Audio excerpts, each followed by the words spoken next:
तो पतीले में केक बनाना तो हम सीख चुके हैं, तो आज हम बनाएँगे जी पिज़्ज़ा, वो भी पतीले के अंदर। अगर आपके पास ओवन नहीं है, तो कोई टेंशन वाली बात नहीं है, आप पतीले के अंदर भी बेहतरीन पिज़्ज़ा बना के तैयार कर सकते हैं, बहुत ही आसान तरीके के साथ, सिर्फ़ 10 मिनट के अंदर। तो यहाँ पे आप लोग चेक कीजिए माशाल्लाह से, कितना बेहतरीन कलर आया है इसके ऊपर।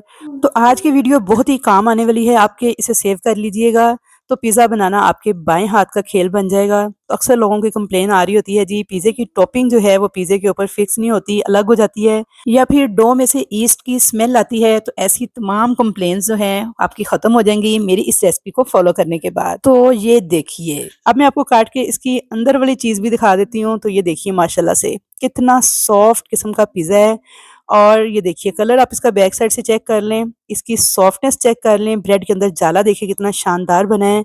तो ये छोटी-छोटी टिप्स हैं जिन्हें आपने फ़ॉलो करना है, तो सिर्फ़ 10 मिनट के अंदर ऐसा बेहतरीन पिज़्ज़ा बगैर ओवन के आप बना के बहुत आसानी से तैयार कर सकते हैं। तो रेसिपी को फुल वॉच कीजिएगा, पसंद आए तो लाइक और शेयर ज़रूर कीजिएगा और अच्छा-सा एक कमेंट करके बताइएगा कि कैसी लगी आपको मेरी आज की पिज़्ज़ा बनाने की ये रेसिपी। तो सबसे पहले हम पिज़्ज़े की डो तैयार करने के लिए एक बाउल के अंदर लेंगे 1 अदद अंडा जो कि रूम टेम्परेचर पे होना चाहिए, फ्रिज का ठंडा अंडा ना हो। अगर फ्रिज वाला हो तो 1-2 घंटे पहले निकाल के बाहर रख दीजिएगा ताकि नॉर्मल टेम्परेचर पे आ जाए। पिसी हुई चीनी इसमें डाल देंगे हाफ टेबल स्पून, ग्राम्स में जो रेसिपी है वो मेंशन है, तो मैं टेबल स्पून के हिसाब से बता रही हूँ ताकि हर कोई इजीली फॉलो कर ले। नमक डाल देंगे 1 टीस्पून के बराबर और इंस्टेंट ईस्ट डाल देंगे 1 टेबल स्पून। ये वाला साशे मैंने इस्तेमाल किया है और ये पूरा साशे जो है ये तकरीबन 10 ग्राम का ही था। तो ईस्ट के लिए मैं आपको स्पेशली ये कहना चाहूँगी कि आपने कोशिश करनी है न्यू पैकेट ख़रीद के ये वाला साशे पैक यूज़ करना है, क्योंकि अक्सर जो पहले का रखा हुआ होता है उसका असर ख़त्म हो जाता है, तो फिर आपकी डोज़ ठीक तरह से राइज़ नहीं होती। अब इसके अंदर डाल देंगे, यहाँ पे देख सकते हैं आप, ब्रेड सॉफ्टनर, इका पाउडर, कुछ भी कह सकते हैं आप इसको। इका पाउडर के नाम से भी मिल जाता है ये, और ब्रेड सॉफ्टनर के नाम से भी मिल जाता है। ये ब्रेड को सॉफ्ट करता है, इम्प्रूव करता है, एक ज़बरदस्त किस्म का जो जाला है ना वो ब्रेड के अंदर बनाता है। ये ईज़िली किसी भी बेकिंग शॉप से मिल जाता है। मैंने वैसे बेक हाउस से मँगवाया है, आप चाहें तो दराज से भी मँगवा सकते हैं। तो 2 टीस्पून लेवल करके आपने ब्रेड सॉफ्टनर या फिर इका पाउडर, दोनों में से जो भी हो, ऐड कर देना है। अब इसमें डाल देंगे कुकिंग ऑयल 3 टेबल स्पून और साथ ही इसमें ऐड कर दूँगी ओरिगैनो लीव्स है मेरे पास। अगर आपके पास ओरिगैनो वाला पाउडर हो तो आप वो भी डाल सकते हैं। मेरे पास ये लीव्स थे तो ये मैंने हाफ टी स्पून के बराबर इसमें ऐड कर दिए हैं। तो एक ओरिगैनो ना पाउडर फॉर्म में भी मिलता है, अगर आपके पास हो तो आप वो भी ऐड कर सकते हैं। अब नॉर्मल नलके का मैंने पानी लिया है और देखिए 1 कप से थोड़ा-सा कम है, तकरीबन आधा इंच ऊपर से कप खाली है। तो ये न नॉर्मल नलके का पानी आपने ऐड करना है, कोई नीम गर्म पानी ऐड नहीं करना, और अच्छी तरह से इन तमाम चीज़ों को आपने मिक्स कर लेना है। अच्छा, ये बिल्कुल नॉर्मल टेम्परेचर वाला पानी था। अगर सर्दी का मौसम हो तो आप, अगर पानी बहुत ज़्यादा ठंडा हो तो आपने उसे हल्का-सा बस इतना नीम गर्म करना है कि उसकी ठंडक ख़त्म हो जाए, लेकिन उसे गर्म नहीं करना। सिर्फ़ नॉर्मल टेम्परेचर पे आने देना है। जैसे ही पानी नॉर्मल रूम टेम्परेचर पे आ जाए तो आपने ऐड कर देना है। यहाँ पे देखिए तमाम चीज़ों को मैंने अच्छी तरह से मिक्स कर लिया था। तो अब हम चलते हैं मैदे की तरफ। तो यहाँ पे अगर आपका मैदा बहुत अच्छी क्वालिटी का है फिर तो आप इसे ऐसे ही यूज़ कर सकते हैं। लेकिन अगर नॉर्मल आप किसी परचून की दुकान से मैदा खरीदते हैं तो फिर इसके अंदर आपने डाल देना है व्हीट ग्लूटेन। तो 2 टीस्पून के बराबर आपने व्हीट ग्लूटेन ऐड कर देना है। अच्छा, ये भी पाउडर फॉर्म में होता है। मैं आपको साथ-साथ पैकिंग भी दिखाती जा रही हूँ, इसकी कीमत भी दिखाती जा रही हूँ। दराज से भी इज़िली मिल जाता है, ये बेक हाउस से वैसे मैंने मँगवाया है और किसी भी बेकिंग शॉप से भी आपको मिल जाएगा। लेकिन ये है कि अगर आप इसे ऐड करके अच्छी तरह मैदे में मिक्स कर लेंगे ना, तो यकीन करें आपकी डो का बहुत परफेक्ट रिज़ल्ट आएगा। लेकिन अगर नहीं है आपके पास और आपको यकीन है कि आपका मैदा किसी अच्छे डिपार्टमेंटल स्टोर से आपने ख़रीदा है, तो फिर आप इसे एज़ इट इज़ यूज़ कर सकते हैं। फिर आप इसमें व्हीट ग्लूटेन अगर ना हो तो स्किप कर दीजिएगा। तो यहाँ पे मैंने व्हीट ग्लूटेन 2 टीस्पून डाल के मैदे में अच्छे से मिक्स किया था और इस मैदे को मैंने छान के रखा हुआ था। अब इस मैदे को मैं डाल दूँगी इस पानी के अंदर जो कि हमने मिक्स करके रखा था तमाम चीज़ों के साथ। तो बस मिक्स करते हुए आपने इस पानी के साथ डो तैयार करनी है पिज़्ज़े के लिए, और नरम डो तैयार करनी है, सख्त डो आपने कभी भी तैयार नहीं करनी पिज़्ज़ा बनाते वक़्त। तो अच्छी तरह से मिक्स कर लेंगे इन ड्राई इंग्रीडिएंट्स को इस वेट इंग्रीडिएंट्स के साथ, और साथ में यहाँ पे ना 2 टेबल स्पून आपने खुश्क दूध ऐड कर देना है। मैं यहाँ पे दूध ऐड करना भूल गई थी तो मैंने अब ऐड कर दिया है। मिक्स कर लेंगे इस दूध को भी अच्छी तरह से, और यहाँ पे पानी अगर आपको कम लगे तो आपने हस्बे ज़रूरत नलके का मज़ीद पानी ऐड करते हुए इस डो को रेडी कर लेना है। तो यहाँ पे देखिए सारा मैदा जो है मैंने थोड़ा-सा पानी डाल के डो की शक्ल में इकट्ठा कर लिया था। अब आपने इसे काउंटर पे या स्लैब पे निकाल लेना है या फिर इस तरह से किसी खुली परात वग़ैरह में डाल के आपने मसल-मसल कर इसको मुलायम लुक आने तक मसलते जाना है। तो एक स्मूथ सी लुक आ जाएगी तो समझ लें कि मैदा चमकदार और मुलायम सा हो जाएगा और बिल्कुल स्मूथ सा हो जाएगा, तो डो हमारी रेडी हो चुकी है। तो पानी थोड़ा-थोड़ा करके ऐड कीजिएगा, यहाँ पे मुझे ये ज़्यादा ही पतला लग रहा था तो मैंने थोड़ा-सा मैदा इसमें खुशक ऐड किया है और बस इसे इस तरह से पटक-पटक के मसल-मसल के आपने मुलायम लुक आने तक नीट कर लेना है। तो यहाँ पे थोड़ा-सा ऑयल मैंने हाथों को लगाया है और इस तरह से इस डो को मैंने इकट्ठा कर लिया था। तो यहाँ पे आप डो की फाइनल लुक चेक कीजिए, कितनी स्मूथ हो चुकी है और देखिए इतनी सॉफ्ट होनी चाहिए डो। तो बस इस तरह की सॉफ्ट सी डो आपने गूँथ के तैयार कर लेनी है। अब इस डो को मैं 2 हिस्सों में डिवाइड कर लूँगी, लेकिन मुझसे थोड़ी-सी गलती हुई है। मैंने इसके 2 पिज़्ज़े बनाए हैं और इसका क्रस्ट जो है काफ़ी मोटा बन के तैयार हुआ था, लेकिन आप इसके 3 पिज़्ज़े बनाइएगा मीडियम साइज़ के या फिर पैन साइज़ बड़ा सेलेक्ट कीजिएगा। तो यहाँ पे देखिए डो को मैंने 2 हिस्सों में डिवाइड करके 2 पेड़े इसके तैयार कर लिए थे। अब यहाँ पे मैंने एक ली थी बेकिंग ट्रे और इसके अंदर मैंने ऑयल लगा के इसको ग्रीस कर लिया था। तो यहाँ पे ना मेरा पैन साइज़ छोटा था, ये तकरीबन 9 इंच का पैन था, जबकि मुझे चाहिए था 13 इंच के पैन के अंदर इस रोटी को बेल के सेट करना, तो फिर बिल्कुल परफेक्ट क्रस्ट बनना था इसका। लेकिन पैन छोटा होने की वजह से इसका क्रस्ट काफ़ी मोटा बन के तैयार हुआ था। तो अगर आपके पास 13 इंच वाला पैन हो तो उसके अंदर आप इस रोटी को इस तरह से फैला दीजिएगा। अगर छोटा पैन हो, जैसे मेरे पास ये 9 इंच का पैन था, तो फिर आप कोशिश कीजिएगा इस टोटल डो के 3 पिज़्ज़े तैयार कीजिएगा, तो फिर परफेक्ट बन के तैयार होंगे। अब इसको क्लिंग रैप करके 30 मिनट के लिए मैं छोड़ दूँगी। तो अगर आपके पास बेकिंग पैन ना हो पिज़्ज़ा बनाने के लिए, तो आप इस तरह का मिठाई के डिब्बे का एक ढक्कन भी इस्तेमाल कर सकते हैं। तो यहाँ पे मेरे पास ये मिठाई के डिब्बे का एक ढक्कन था, इसे मैंने ग्रीस कर लिया था और दूसरे पेड़े को भी मैंने थोड़ा खुश्क मैदा लगा के तो बिल्कुल इक्वल बेल लिया था। रोटी आपने बिल्कुल इक्वल बेलनी है, कहीं से मोटी कहीं से पतली नहीं होनी चाहिए और इस तरह से उठा के आपने इसको भी इस पैन के अंदर बिछा देना है रोटी को और इसे आपने क्लिंग रैप करके 30 मिनट के लिए प्रूफिंग के लिए छोड़ देना है। अगर कोई ढक्कन वगैरह हो तो उससे कवर करके भी आप इसे छोड़ सकते हैं, तो किसी गर्म जगह पे छोड़ दीजिएगा 30 मिनट के लिए ताकि इसकी अच्छे से प्रूफिंग हो जाए।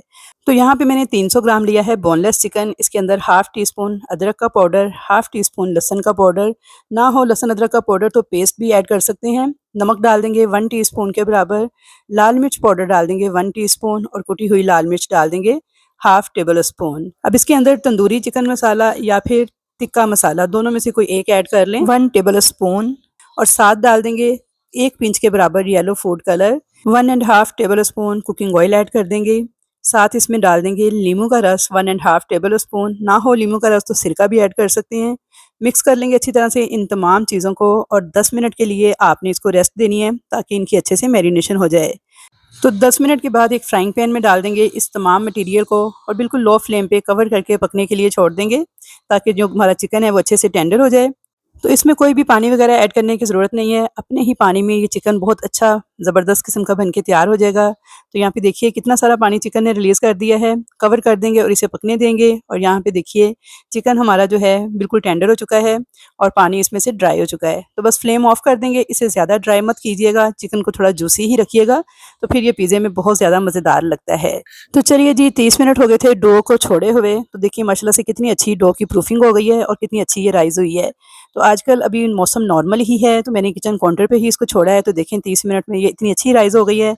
लेकिन अगर जून जुलाई का महीना हो तो सिर्फ 10 से 15 मिनट लगते हैं और डो बड़ी अच्छी राइज़ हो जाती है। सर्दी का मौसम हो तो आप इसे 10-15 मिनट के लिए धूप में छोड़ दें या फिर किसी हीटर वाले गर्म कमरे में छोड़िएगा, तो 20-25 मिनट में वो भी डो बड़ी अच्छे से राइज़ हो जाती है। अब आपने उँगली के साथ इस तरह से इसका किनारा सेट कर लेना है और सेंटर से भी इस तरह से थोड़ा-सा इसको प्रिक कर लेना है, चाहे तो फ़ोर्क की मदद से भी कर सकते हैं। तो यहाँ पे ऐसा हुआ कि मेरे पास ये पैन साइज़ छोटा था, मुझे ये रोटी बेल के तो 13 या फिर 14 इंच वाले पैन के अंदर डालनी चाहिए थी, लेकिन ये था 9 इंच वाला पैन, जिसकी वजह से इसका क्रस्ट जो है काफ़ी मोटा बन के तैयार हुआ था। लेकिन आपने ये गलती नहीं करनी, आप या तो फिर 3 पिज़्ज़े तैयार करें इतनी डो के साथ या फिर आप पैन साइज़ बड़ा इस्तेमाल कीजिएगा 14 या फिर 15 इंच वाला। अब यहाँ पे प्रिक करने के बाद इसके ऊपर मैंने लगा दी थी पिज़्ज़ा सॉस और अच्छी तरह से इसको स्प्रेड कर लेंगे, तकरीबन 2 टेबल स्पून के बराबर मैंने लगाई है। तो पिज़्ज़ा सॉस आप रेडीमेड भी यूज़ कर सकते हैं, लेकिन घर पे बना के यूज़ करेंगे ना तो उसका एक अलग लेवल का टेस्ट होगा। तो इंशाल्लाह ताला नेक्स्ट वीडियोज़ में मैं आपको पिज़्ज़ा सॉस भी बनाना सिखा दूँगी। कमेंट सेक्शन में बताइएगा अगर आप सीखना चाहते हैं तो। अब यहाँ पे मैंने थोड़ी-सी वेजिटेबल्स ली हैं, प्याज़, शिमला मिर्च और टमाटर। टमाटर के बीज रिमूव करके फिर उसे बारीक-बारीक चॉप कीजिएगा और इसी तरह शिमला मिर्च और प्याज़ को भी मैंने चॉप कर लिया था। थोड़े से प्याज़, शिमला मिर्च और टमाटर इस तरह से मैं इसके ऊपर डाल दूँगी। तो उसके बाद इसके ऊपर डाल देंगे पिज़्ज़ा चीज़। इस तरह से आपने ग्रेट करके इसके ऊपर ऐड कर देनी है। जैसे ही आप चाहते हैं वैसे ही ऐड कर लीजिएगा। अगर बहुत ज़्यादा आपके बच्चे खाना पसंद करते हैं चीज़ तो ज़्यादा ऐड कर लीजिएगा, और अगर नॉर्मल सी खाना चाहते हैं तो फिर आप इस तरह से इसे ऐड कीजिएगा कि एक लेयर इसके ऊपर अच्छे से फैल जाए। अब जो चिकन हमने तैयार करके रखा था इसे इस तरह से इसके ऊपर लगा देंगे। थोड़ा-सा प्रेस करते जाइएगा चिकन रखने के बाद, ताकि अच्छे से फिक्स हो जाए पिज़्ज़े के साथ। तो यहाँ पे क्योंकि घर का पिज़्ज़ा था तो मैंने अच्छे से चिकन के साथ कवर कर दिया था। वैसे इतने चिकन के साथ आप 2 से 3 पिज़्ज़े ईज़िली तैयार कर सकते हैं। तो यहाँ पे देख सकते हैं आप कि चिकन की लेयर लगाने के बाद थोड़ी वेजिटेबल्स मैंने फिर से लगा दी थी इसके ऊपर। तो शिमला मिर्च, टमाटर और प्याज़ थोड़ी-थोड़ी मैंने फिर से इसके ऊपर लगा दी थी, और दोबारा से इसके ऊपर चीज़ की एक लेयर लगा देंगे कि अच्छी तरह से ये पिज़्ज़ा सारा जो है चीज़ के साथ कवर हो जाए। अब थोड़ा-सा ओरिगैनो लेंगे, इसे इस तरह से इसके ऊपर छिड़क देंगे, मसल के इस तरह से ऐड कर दीजिएगा, और एक अंडे की मैंने ली थी जर्दी, इसे ब्रश के साथ अच्छी तरह से बीट करके तो आपने किनारे पे इसके एग वॉश कर लेना है। क्योंकि ये पतीले में बेक कर रहे हैं हम लोग, तो इसलिए जब आप इसे एग वॉश करेंगे किनारे पे तो इसपे बहुत ही प्यारा सा कलर आएगा। और अगर आपको ओवन में बेक करना है तो फिर आपने हल्का सा कुकिंग ऑयल जो है वो इसके किनारे पे लगा लेना है ब्रश की मदद से। तो चलिए जी अब इसको बेक करने की तैयारी करते हैं। तो मैंने 1 अदद पतीला था जिसे मैंने चूल्हे पे रखा हुआ था 30 मिनट पहले, मीडियम हाई फ्लेम पे, और इस वक़्त पतीला मेरा 30 मिनट के बाद मैं खोल रही हूँ तो बहुत तेज़ गरम हो चुका है। इतना तेज़ गरम है कि इसकी लो जो है ना वो मेरे हाथों को और मुँह को पड़ रही है। इतना तेज़ गरम पतीला आपने पहले कर लेना है। उसके बाद देखें पतीले के अंदर आपने एक जाली या स्टैंड वग़ैरह कोई चीज़ रख लेनी है। मैंने यहाँ पे एक छानना जो चावल छानने वाला है पुराना, ये इस्तेमाल कर रही हूँ एज़ अ स्टैंड। इसके ऊपर आपने इस पिज़्ज़ा ट्रे को रख देना है और फ़ौरन से आपने इसको कवर कर देना है। कवर करने के बाद अब आपने इसके नीचे फ्लेम जो है मीडियम रखना है पहले 5 मिनट तक। तो टोटल 12 से 15 मिनट में पिज़्ज़ा पतीले में बेक हो जाता है। तो पहले के 5 मिनट आपने फ्लेम मीडियम रखना है, और 5 मिनट के बाद आपने फ्लेम को फुल तेज़ कर देना है, यानी हाई फ्लेम पे आपने इसे बेक होने देना है। और बाकी के जो मिनट्स हैं इसके आपने हाई फ्लेम पे ही पूरे करने हैं। तो यहाँ पे टोटल तकरीबन 12 मिनट तक इस पिज़्ज़े को मैंने बेक किया है। पहले के 5 मिनट मीडियम फ्लेम पे और बाकी के जो 7 मिनट हैं वो हाई फ्लेम पर। तो ये देखिए जी माशाल्लाह से कितना ज़बरदस्त हमारा पिज़्ज़ा तैयार हो गया है। तो यहाँ पे ना मैं इसके ऊपर ऑलिव्स लगाना भूल गई थी, तो ये अब मैं लगा रही हूँ। इसे निकालने से पहले गरम-गरम चीज़ थी इसके ऊपर, ये सेट हो जाएँगे। तो इस तरीके से सारे ऑलिव्स मैंने सेट कर दिए थे। टूथपिक के साथ देखिए मैं पिज़्ज़े को चेक कर रही हूँ, तो बिल्कुल ये परफेक्ट बेक हो चुका है अंदर से, ये देखिए। और कलर देखिए माशाल्लाह से कितना खूबसूरत आ चुका है पिज़्ज़े के ऊपर। तो यहाँ पे पिज़्ज़े को मैंने काउंटर पे निकाल लिया था, और अब मैं आपको काट के भी दिखाती हूँ कि ये अंदर से कैसा बन के तैयार हुआ है। तो यहाँ पे आप देख सकते हैं, इसका कलर चेक कर लें, बैक साइड से भी माशाल्लाह से कितना खूबसूरत आया है। और ये आप इसकी सॉफ्टनेस चेक करें, और ये जाला चेक करें कितना ज़बरदस्त बना है। तो अगर आप भी पिज़्ज़ा डो के अंदर इस तरह से व्हीट ग्लूटेन डाल के, इका पाउडर डाल के बनाएँगे ना, बिल्कुल परफेक्ट प्रोफेशनल डो आपकी बन के तैयार होगी। तो ये यहाँ पे आप सब कुछ इसका देख सकते हैं। तो माशाल्लाह से बहुत ही टेस्टी ये पिज़्ज़ा बन के तैयार हुआ था। बस पैन साइज़ आपने बड़ा सेलेक्ट करना है, या फिर डो का पेड़ा जो है वो छोटे साइज़ का इस्तेमाल कीजिएगा। वरना जैसे ये क्रस्ट मेरा थोड़ा मोटा बन के तैयार हुआ है, तो इस तरह का आपका पिज़्ज़ा बन के तैयार होगा, जो कि खाने में बेहद मज़ेदार था। इंतहाई सॉफ्ट और जालीदार इसकी ब्रेड थी। तो रेसिपी अगर आपको अच्छी लग रही है तो जल्दी से वीडियो को लाइक करें, शेयर करें, और अच्छा सा एक कमेंट करके बताएं कि कैसी लगी आपको मेरी आज की ये रेसिपी। तो इंशाल्लाह ताला बाकी रेसिपीज़ की तरह ये भी बेहतरीन बन के तैयार होगी। तब तक के लिए मुझे दीजिए इजाज़त। अल्लाह हाफ़िज़।